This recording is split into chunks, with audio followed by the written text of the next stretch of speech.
my beloved Boss Mike Severa.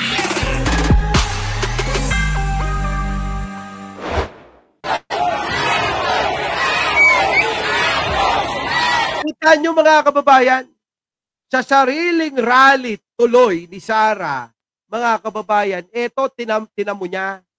Aba, binuli siya ng mga dumalo sa rally niya mismo. Oh, di ba? Sa palagay nyo po, mga kababayan, eto po ba'y may naniniwala pa rito? Ha? Kita nyo, sariling rally niya, mga kababayan, abay binuli. Sino? Si Sara Duterte. Ayan, pakinggan ninyo. Sariling rally, mga kababayan, ha? Binuli siya. Pasok. Ano? Ay! Sara, anong ginawa mo? Ayan, oh.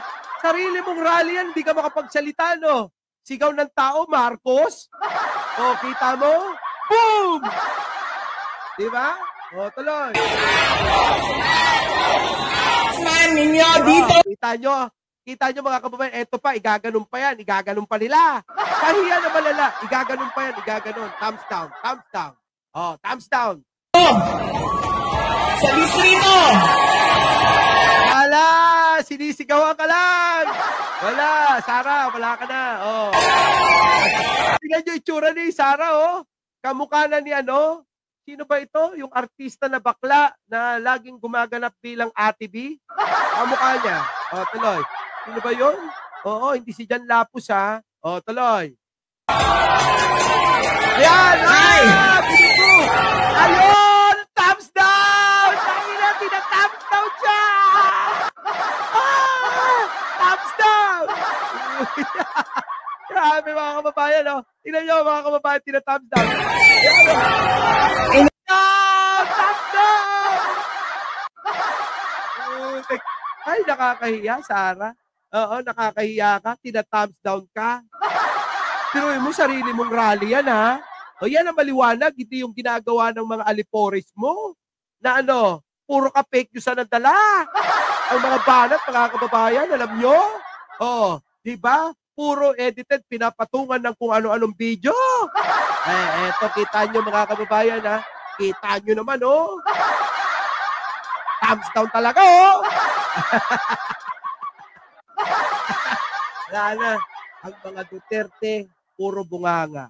Ang mga Duterte, puro mga trolls na lang. Sa trolls na lang kumakapit. Kapag ka nagigipit, sa trolls kakapit. Ano? Ang mga kababayan, pag nagigipit, ayun, si Jan Santos, tama! Kamukha ni Jan Santos. Putik na yan, ano, mga kababayan? Grabe! Ayan, oh, maliwanag po yan, mga kababayan, ha? Oh, baka sabihin nyo na naman, oh, yan, sariling rally ni Sara po. Abay, binubo siya. Paano naman, mga kababayan? Hindi na ho maitatago ang katangahan niya. Bakit po, mga kababayan? Hindi naman po mga bobo lahat ng mga Pilipino para paniwalaan siya. Sa mga nauna niya, na mga mensahe sa mga Pilipino at mga pinupuntahan niyang rally, puro mga hinanakit at puro pagbabanta ang ginagawa niya. Paano naman susuportahan ng karamihang Pilipino yan? Siyempre, tayong mga Pilipino nag-iisip ng kung ano, kung sino dapat na leader ng bansa. Nakikita nyo ba ang pagiging profesional ni Sara? Hindi ba? Parang luka-luka? Oh, ganun lang ho yun, mga kababayan. Diba? O, tignan nyo. Hindi, ibubo yan. O, eto, tignan nyo. Panoorin nyo to. Yung mga maranaw dyan sa likod kanina. Ayan, mga kababayan.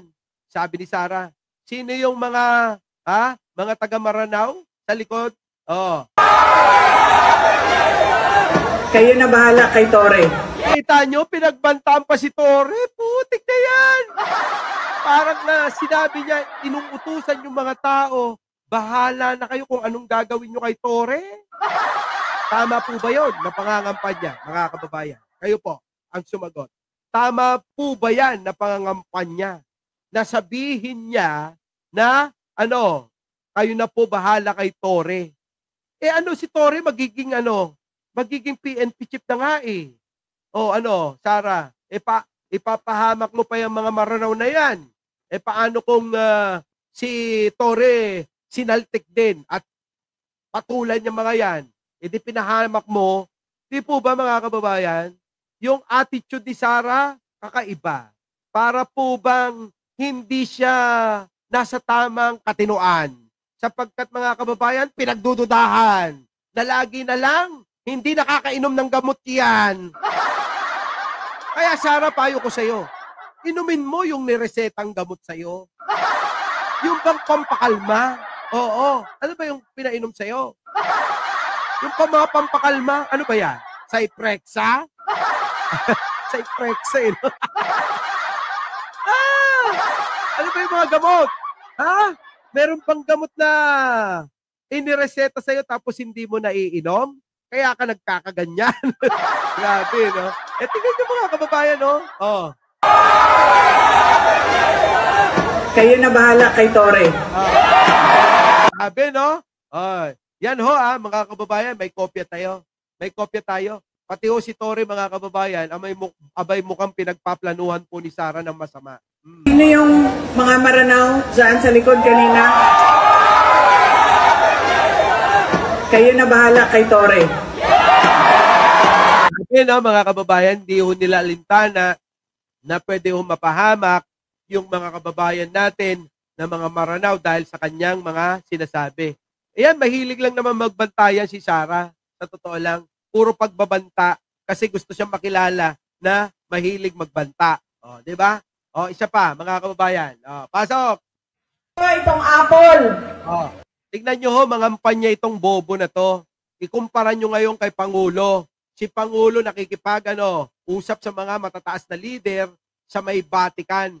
Si Sara nakikipag-usap sa hindi mo alam kung Encanto Capre Maligno yung kinakausap nito.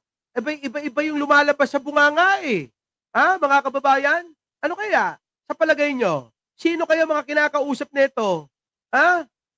Sara, sino ba kinakausap mo? Ano? Capre Maligno, Encanto. Ha? Kasi kakaiba eh. Di ba? Kakaiba yung mga lumalabas sa bunganga mo. O, ito na. Oo. Na ito kay Apple Nieto.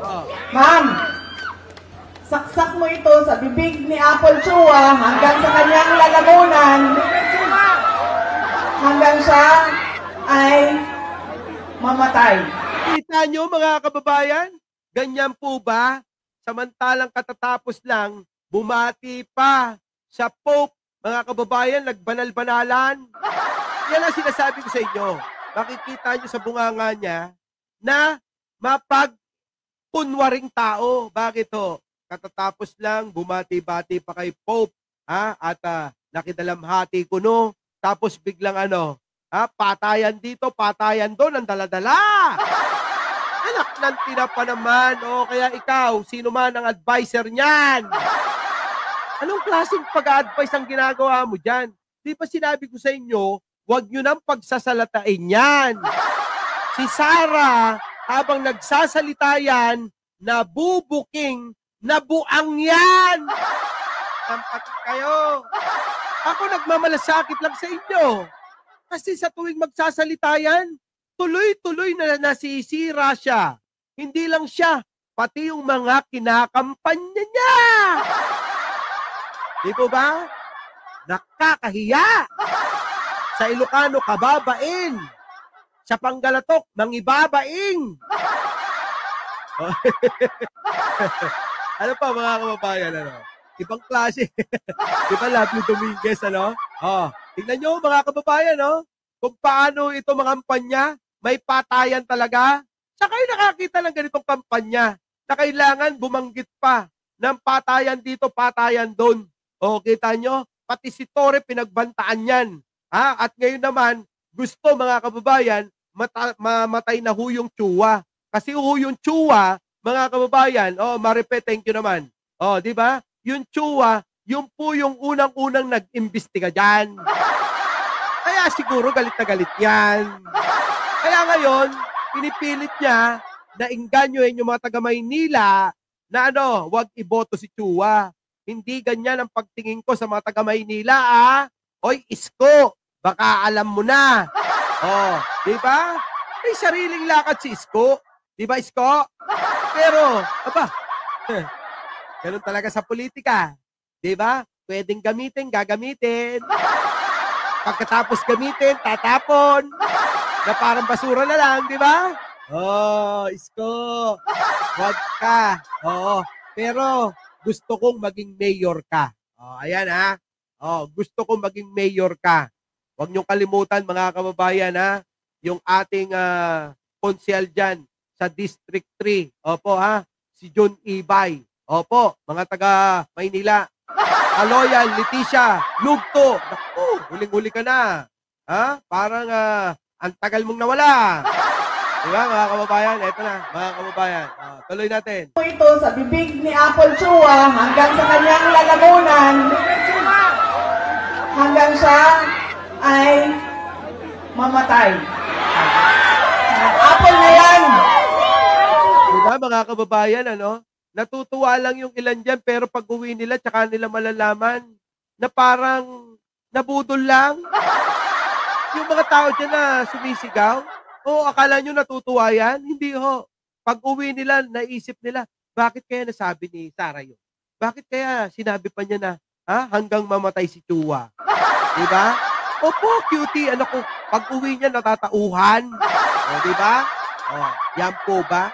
Ang klase ng leader ng bansa, isang Sara Duterte na kailangan magbanta at pumatay ng tao sa pamamagitan ng mansanas. Di ba, Laila Colin? Hoy, mga kababayan, mga taga-Caloocan, nangunguna na po sa survey si Mayor Trillanes. Huwag niyong kakalimutan yan. Mayor Trillanes. Opo, sa Caloocan. Opo, mga kababayan, ibang klase. Oo, walang tarpaulin.